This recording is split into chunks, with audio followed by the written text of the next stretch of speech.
तो फिलहाल मैं हूँ MGR चेन्नई रेलवे स्टेशन पे और आज मैं जर्नी करने वाला हूँ, नहीं कोई शताब्दी या फिर किसी वंदे भारत में नहीं, बल्कि आज मैं ट्रैवल करने वाला हूँ एक लेजेंडरी गरीब रथ एक्सप्रेस में। और वो लेजेंडरी गाड़ी है train number 12611 MGR Chennai central Hazrat Nizamuddin गरीब रथ एक्सप्रेस में। और इसके साथ ही साथ ये गरीब रथ एक्सप्रेस इंडिया की सबसे लंबी दूरी की गरीब रथ भी है। और यहाँ पर डिपार्चर हो चुका है मैसूरू चेन्नई वंदे भारत एक्सप्रेस का। तो जैसा कि मैंने आप सभी से प्रॉमिस किया था कि जल्दी ही चेन्नई गरीब रथ में यात्रा करने वाला हूं, तो फाइनली यात्रा कर रहा हूं चेन्नई गरीब रथ एक्सप्रेस में। और बिल्कुल ये जर्नी बहुत लंबी होने वाली है, करीब 2175 किलोमीटर की जर्नी जो है वो होने वाली है। हालांकि अच्छी बात ये है कि ये ट्रेन स्लो नहीं है, बिल्कुल फास्ट है, 130 की रफ्तार में चलती है। और ये दूरी जो है वो हम करीब 28.5 घंटे में पूरी करने वाले। तो इस गरीब रथ का डिपार्चर यहाँ चेन्नई से सुबह 6 बजे है और अगले दिन करीब 10:30 बजे हम पहुँचेंगे हज़रत निज़ामुद्दीन रेलवे स्टेशन। और ये रहा मेरा कोच जीवन, यानी कि बिल्कुल आखिरी वाला कोच में ट्रैवल करने वाले हम। इसके ठीक पीछे जो जनरेटर कार है वो है, और बिल्कुल पीछे वाला कोच और सामने हमारे गार्ड साहब जो है वो बिल्कुल तैयार हैं फ्लैग ऑफ करने के लिए। इस ट्रेन को डिपार्चर बस होने वाला है। तो फाइनली बिल्कुल अपने तय वक्त यानी कि सुबह के 6 बजे अपना डिपार्चर हो चुका है चेन्नई सेंट्रल रेलवे स्टेशन से, और इस सफ़र की शुरुआत हो चुकी है।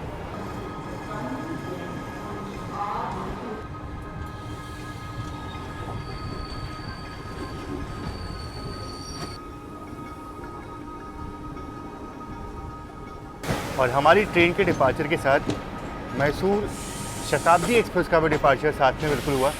MGR चेन्नई सेंट्रल मैसूरू शताब्दी एक्सप्रेस।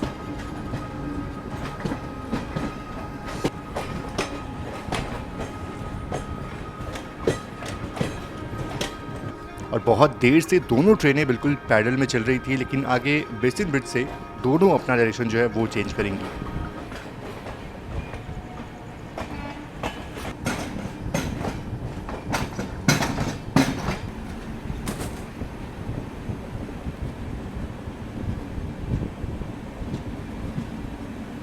ये बीच में आई train number 12602 Mangaluru central Chennai central express. तो बेसिन ब्रिज जंक्शन से ये ट्रेन आगे अरक्कोनम होते हुए निकल जाएगी बेंगलोर मैसूर की तरफ, और हमारी ट्रेन सीधा निकलेगी यहाँ से गुड्डूर और आगे विजयवाड़ा की तरफ। पर हाँ, इस ट्रेन में ये है कि जो सीट आप बुक करोगे वो सीट आपको मिलने वाली है। साइड लोअर मैंने बुक की थी और बिल्कुल साइड लोअर जो है वो मुझे मिली है। तो बिल्कुल आगे की जर्नी जो है वो बहुत ही कंफर्टेबल होने वाली है। और बहुत लोग को डाउट होता है कि गरीब रथ में आपको एक्स्ट्रा पे करना होता है पेट्रोल के लिए, पर ऐसा नहीं है, टिकट में ये सब इंक्लूड होता है।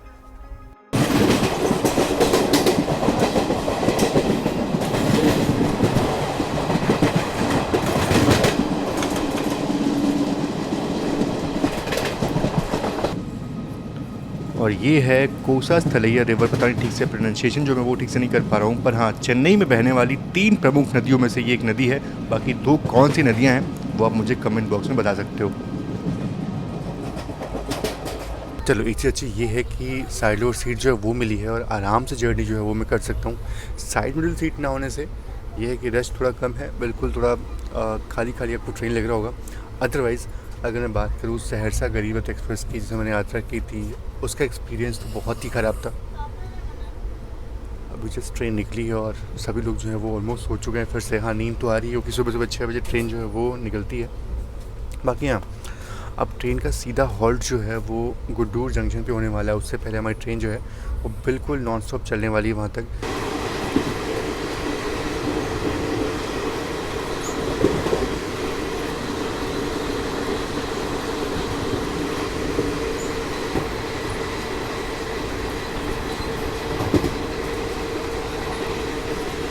तो फाइनली अपना अराइवल हो रहा है गुड्डूर जंक्शन रेलवे स्टेशन पे, और बहुत देर से ट्रेन जो है वो होम सिग्नल पे खड़ी थी।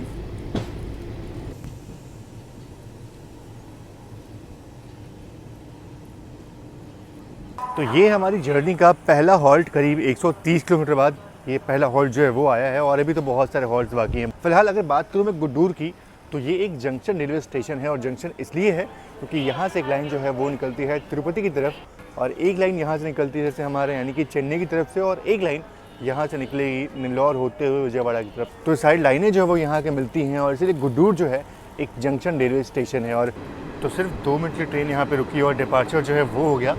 मैं आपसे बात कर रहा था और बात करने के बाद सोचा कि चलो कुछ अपने लिए ब्रेकफास्ट जो है वो ले लूँ, लेकिन उतने में ही ट्रेन जो है वो निकल दी और ब्रेकफास्ट जो है वो रह गया।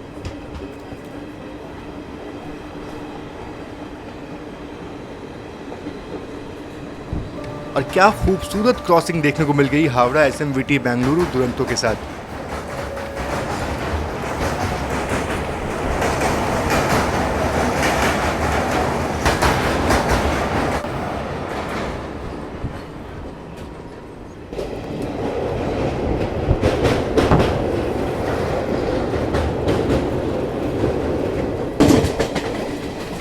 और बातों बातों में तो भूल चुका था कि हम ओवरटेक करने वाले थे कृष्णा एक्सप्रेस को। तो ये ट्रेन चलती है तिरुपति से आदिलाबाद के बीच में और क्या खूबसूरत ओवरटेक जो है वो देखने को मिल रहा है। तिरुपति आदिलाबाद कृष्णा एक्सप्रेस।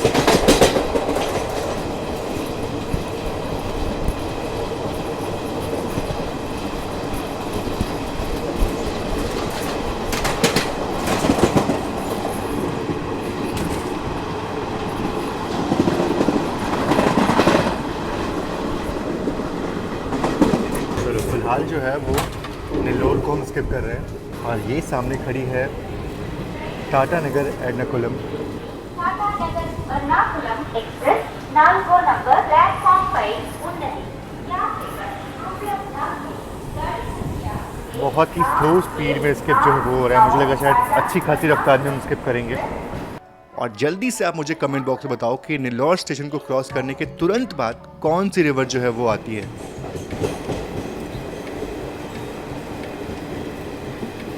तो जी हाँ, ये है पेन्ना रिवर जिसका उद्गम होता है बेंगलुरु के पास नंदी हिल से। और ये नदी जो है बहुत यूनिक है क्योंकि ये नदी अपने उद्गम स्थल से 2 अलग अलग डायरेक्शन में बहती है, एक नॉर्थ और एक साउथ की तरफ। साउथ में चली जाती है ये चेन्नई की तरफ और नॉर्थ में ये रिवर जो है वो कर्नाटका आंध्र प्रदेश को जो है वो सींचते हुए निकल जाती है बे ऑफ बंगाल में। और मेरे ख्याल से सामने से 127-110 सिकंदराबाद गुड्डूर सिम्हापुरी एक्सप्रेस जो है वो क्रॉस हो रही है।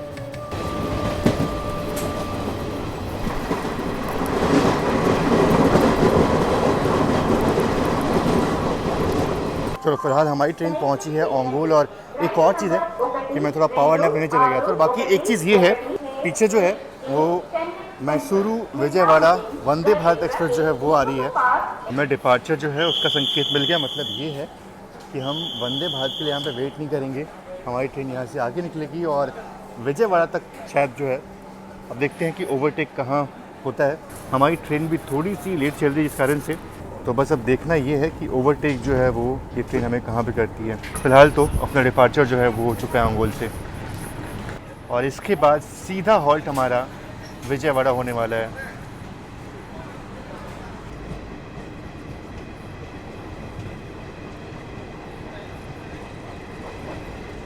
तो ओंगोल से निकलने के बाद ना ट्रेन बिल्कुल कहीं रुकी नहीं और मैं बस वेट कर रहा था कि वंदे भारत जो है वो ओवरटेक करेगी, पर पहुंचने वाले मेरे ख्याल से बस पहुंचने वाले हैं विजयवाड़ा और अभी तक ओवरटेक जो है वो हमारी ट्रेन लिया नहीं। तो अब मुझे लगता है कि ओवरटेक का जो सपना है वो बिल्कुल यहाँ पे ख़त्म होता है। बाकी चलो अराइवल जो है वो लेते हैं विजयवाड़ा का, लेकिन उससे पहले जो कृष्णा नदी है वो आने वाली है। तो दिन के वक्त में बहुत दिनों बाद में देखने वाला हूँ नदी को, तो वो देखते हैं और उसके बाद से अपना अराइवल होगा विजयवाड़ा जंक्शन पे। और बात करूं अगर मैं कृष्णा नदी की, तो ये इंडिया की 3rd लॉन्गेस्ट रिवर है जिसकी शुरुआत होती है महाबलेश्वर महाराष्ट्र में और फिर वहाँ से महाराष्ट्र कर्नाटका तेलंगाना आंध्र प्रदेश को सींचते हुए ये नदी मिल जाती है बे ऑफ बंगाल में। और बहुत टाइम के बाद कृष्णा नदी को मैं बिल्कुल दिन के उजाले में देख रहा हूँ, अदरवाइज़ रात के वक्त में ये नदी जो है वो गुजरती थी और ठीक से देख नहीं पाता था मैं। तो चलिए फाइनली अपना अराइवल हो चुका है विजयवाड़ा जंक्शन रेलवे स्टेशन पे।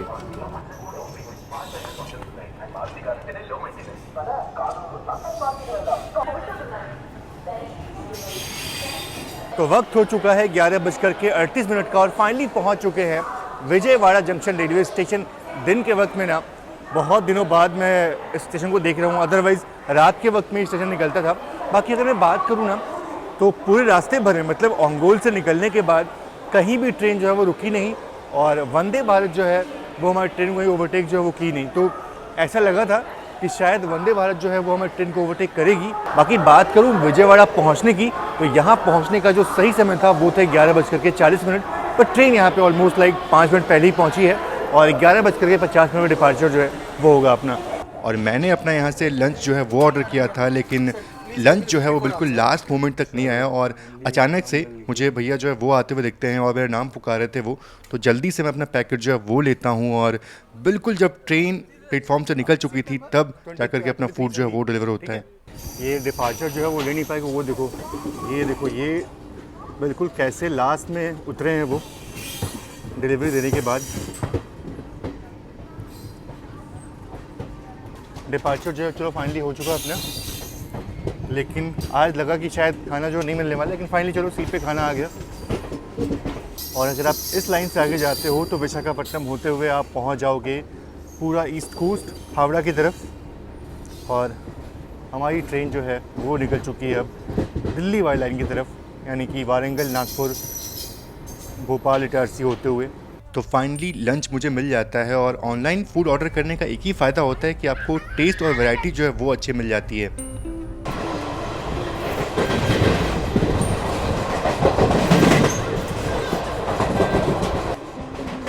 और जल्दी ही हम आंध्र प्रदेश और तेलंगाना को पीछे छोड़ करके महाराष्ट्र में एंटर होने वाले थे। और जैसे हमें महाराष्ट्र के विदर्भा रीजन में कॉटन फील्ड्स देखने को मिलते हैं जहाँ पे कॉटन का उत्पादन बहुत मात्रा में होता है, ये कॉटन फील्ड मुझे यहाँ आंध्रा और तेलंगाना के ज़मीन पे भी देखने को मिले। तो इस एरिया में भी कॉटन का प्रोडक्शन बहुत मात्रा में होता है। अभी मैं गेट पे इसलिए खड़ा हूँ क्योंकि चेन्नई राजधानी जो है वो क्रॉस होने वाली है अभी।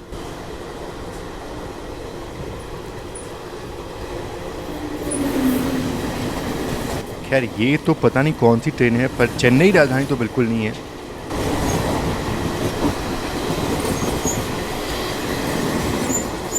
और अभी का टेम्परेचर आप देखो, करीब 38 डिग्री सेल्सियस जो है वो टेम्परेचर हो रखा है और बहुत ही गर्मी है बाहर। और फाइनली चेन्नई राजधानी के साथ अपनी क्रॉसिंग जो है वो देखने को मिल जाती है। तो दोपहर करीब 3:20 का वक्त हुआ है और मैं ना एक पावर नैप जो है वो लेने चला गया था। एक तो मतलब इस फूड पे इतने सारे बच्चे हैं ना कि पता नहीं थोड़ा सर में दर्द हो गया था। बाकी हाँ सोचा था कि वारंगल जो है वो मैं कवर करूँगा, पर सोता रह गया मैं। और जब उठा तो देखा वारंगल हमारी ट्रेन जो है वहाँ से निकल चुकी थी। बाकी यहाँ पे अराउंड 38 डिग्री सेल्सियस का टेम्परेचर जो है वो अभी फ़िलहाल हो रखा है। तो गर्मी बहुत है और ऐसी गर्मी मतलब पता नहीं आगे क्या होगा। और अगर मैं बात करूँ गरीब रथ एक्सप्रेस की ना, इस गरीब रथ एक्सप्रेस की तो बहुत ही कंफर्टेबल लगी। और वाकई है मतलब अभी तक का जो एक्सपीरियंस रहा है ना बहुत ही बढ़िया रहा है, बहुत ही शानदार है। इवन अगर बात करूँ साफ़ सफाई की तो भी काफ़ी बढ़िया है। वॉशरूम्स काफ़ी क्लीन है, साफ़ सुथरे हैं और सफाई भी रेगुलर इंटरवल पे हो जाती है यहाँ पे। तो फ़िलहाल तो इस गरीब रथ का एक्सपीरियंस वाकई बहुत अच्छा है। मतलब जो सुना था कि एक बार चेन्नई गरीब रथ में ट्रैवल करो फिर देखो, बिल्कुल वैसे ही है। और काफ़ी अच्छा लगा अभी तक की जर्नी इसमें। फिर शाम को करीब 6:30 बजे करीब पहुँचेंगे बल्हारशाह और वहाँ पे थोड़ा सा वॉकिंग जो है वो करेंगे। थोड़ा बैठे बैठे बोर भी हो चुके हैं इस गाड़ी में। बाहर गर्मी बहुत ज़्यादा है, मतलब गया था बाहर शूट करने के लिए और तुरंत वापस चला गया क्योंकि इतनी खतरनाक हीट वेव जो है ना वो फील हो रही है। बाकी यहाँ भी गोदावरी नदी जो है वो आने वाली है, तो रामागुंडम के बाद तुरंत गोदावरी नदी जो है वो आती है। और गेट के बाहर हाथ निकालने पे सच में फील हो रहा है कि कितनी गर्मी है इस एरिया में। सोचो अभी टेम्परेचर जो है वो अराउंड 38 डिग्री सेल्सियस है और ऐसी गर्मी में बाहर बहुत दिक्कत हो रही है। मई जून के महीने में पता नहीं क्या होने वाला है। तो थोड़ी देर के लिए मैं बाहर जाता हूँ और गर्मी इतनी थी कि वापस अंदर आ जाता हूँ और थोड़ा रेस्ट जो है वो करता हूँ और आराम से जब वातावरण थोड़ा और ठंडा हो जाएगा तब बाहर निकलूँगा। पर थोड़ा सा रेस्ट करने के बाद वापस से उठना पड़ता है क्योंकि गोदावरी नदी जो है वो आने वाली थी।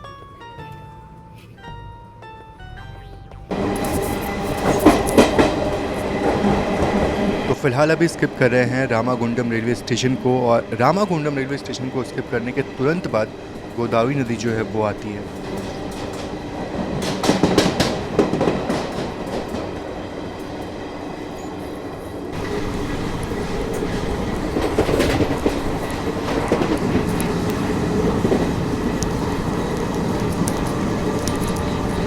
और बात करूं अगर गोदावरी नदी की तो ये भारत की दूसरी सबसे बड़ी नदी है जिसकी शुरुआत होती है त्र्यंबकेश्वर, नासिक, महाराष्ट्र में और फिर तेलंगाना, आंध्र प्रदेश, छत्तीसगढ़, उड़ीसा को सींचते हुए ये नदी फाइनली बे ऑफ बंगाल में जाके मिल जाती है।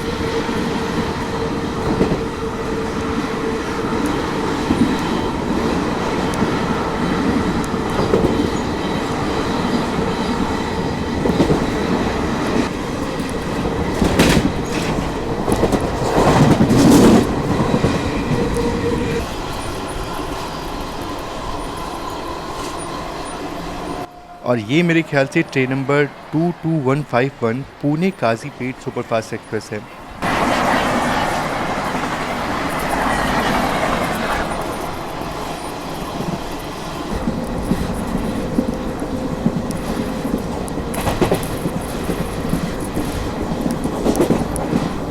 और धीरे धीरे शाम ढल रही होती है और जो मौसम इतना गर्म था दोपहर में, अब जाकर के फाइनली मौसम थोड़ा ठंडा हो रहा है और काफ़ी अच्छा फील हो रहा है जर्नी करने में अब।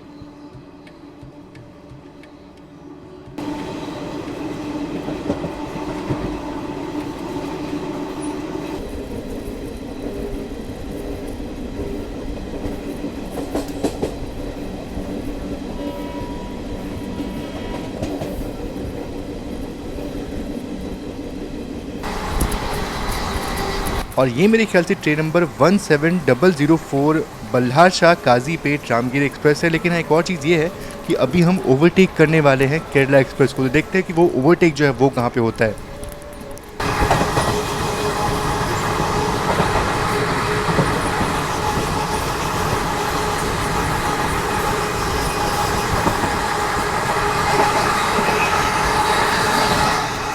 बिल्कुल भूल चुका था कि हम केरला एक्सप्रेस को ओवरटेक करने वाले हैं और फाइनली ओवरटेक जो है वो हो जाता है। और फिलहाल हम अभी क्रॉस कर रहे हैं वर्धा रिवर को, जिसका मतलब ये है कि बल्हार शाह हमारी ट्रेन बस पहुंचने ही वाली है। वैसे अगर बात करूं वर्धा नदी की, तो जो सतपुरा की गोद से निकलती है और पूरे विदर्भा रीजन को सींचते हुए ये आखिर में गोदावरी नदी से मिल जाती है और विदर्भा में रहने वाले लोगों के लिए ये जीवन दान का काम करती है।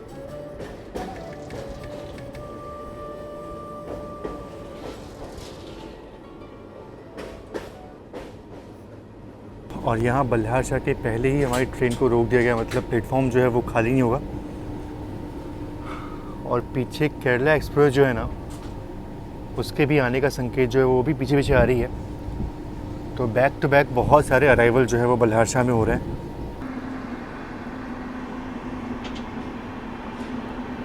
अब ये कौन सी ट्रेन क्रॉस हो रही है बिल्कुल आइडिया नहीं है। मेरे ख्याल से जयपुर मैसूरू जो है वो हो सकती है, पर बिल्कुल कंफर्म नहीं बोल सकता मैं। अब स्टेशन पे पहुंचने के बाद ही समझ में आएगा मुझे।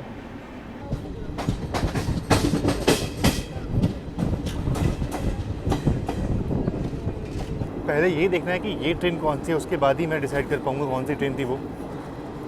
फिलहाल तो अपना अराइवल हो रहा है बल्हार शाह में। जयपुर चेन्नई, ओह ये है जयपुर चेन्नई। तो वक्त हो चुका है शाम के 5:45 और बिल्कुल ऑन टाइम यहाँ पहुँचे हम। जो टाइम था बिल्कुल ऑन टाइम पहुँचे। हालांकि ट्रेन जो थी वो 20 मिनट लेट चल रही थी, लेकिन यहाँ आते आते बिल्कुल ऑन टाइम हो चुके हैं हम। और उस साइड से जयपुर चेन्नई का डिपार्चर जो है वो हो चुका है। सुबह 6 बजे हमने अपनी यात्रा जो है वो शुरू की थी। ऑलमोस्ट 12 घंटे का वक्त होने वाला है, मतलब 11.5 घंटे हुए हैं। और 11.5 घंटों में हमारी ट्रेन ने अराउंड 880 किलोमीटर की जर्नी जो है वो पूरी कर ली है। तो अभी तक तो हमारी ट्रेन की रफ्तार बहुत ही बढ़िया रही है, बिल्कुल पंक्चुअल रही है ट्रेन। और अब देखना है कि आगे इसके बाद से आगे, मतलब नागपुर के आगे ना, हमारी ट्रेन जो है वो कितनी पंक्चुअल होती है। और उसके बाद तो बहुत सारी ट्रेनों का ओवरटेक जो है वो होना बाकी है, तो वो देखना बहुत मज़ेदार होने वाला है। फिलहाल आपको 2-3 ओवरटेक जो है वो अभी आपको देखने को मिल गया। बहुत सारी ट्रेनों से अच्छी अच्छी क्रॉसिंग्स देखने को मिली, लेकिन आगे की जर्नी जो है ना वो और बेहतरीन और बढ़िया होने वाली है। और इस गरीब रथ एक्सप्रेस ने फ़िलहाल तक मुझे बिल्कुल भी डिसअपॉइंट नहीं किया है, मतलब काफ़ी अच्छा लगा है इस ट्रेन में जर्नी करके। ट्रेन की साफ़ सफाई बिल्कुल बढ़िया है, बहुत अच्छी है ट्रेन की साफ़ सफाई, इसको अच्छे से मेंटेन किया गया है। काश ऐसे ही सारी गरीब रथ को हम मेंटेन कर पाते तो कितना अच्छा होता ना। खैर छोड़ो, फ़िलहाल तो जर्नी अपनी चल रही है इस चेन्नई गरीब रथ एक्सप्रेस में। काफ़ी बढ़िया एक्सपीरियंस रहा है अभी तक का। आगे भी देखते हैं कि इसका एक्सपीरियंस जो है वो कैसा होता है। यहाँ ट्रेन 10 मिनट रुकी और उसके बाद से फाइनली अपना डिपार्चर हो चुका है। और बिल्कुल बल्हार शाह में आपको खाने पीने की दिक्कत कुछ भी नहीं होने वाली है। आपको सब चीज़ मिल जाता है यहाँ पे। आप फ्रूट चाहोगे फ्रूट्स मिल जाएगा, आपको अगर पैक्ड फूड आइटम चाहिए वो आपको मिल जाएगा। और बाकी पूरी सब्ज़ी वगैरह जो है वो तो यहाँ मिल ही जाता है। तो बहुत कुछ यहाँ पे ऑप्शन मिल जाता है आपको। अच्छा, फ्रेश जूस भी आपको यहाँ मिल जाता है, बढ़िया। మేము ప్లాట్‌ఫామ్ क्रमांक 3 पर और क्या खूबसूरत सनसेट जो है वो हो रहा है।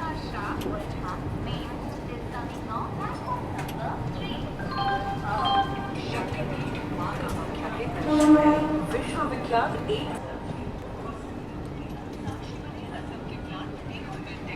कुछ ऐसे अनोखे पल बिताने के लिए असम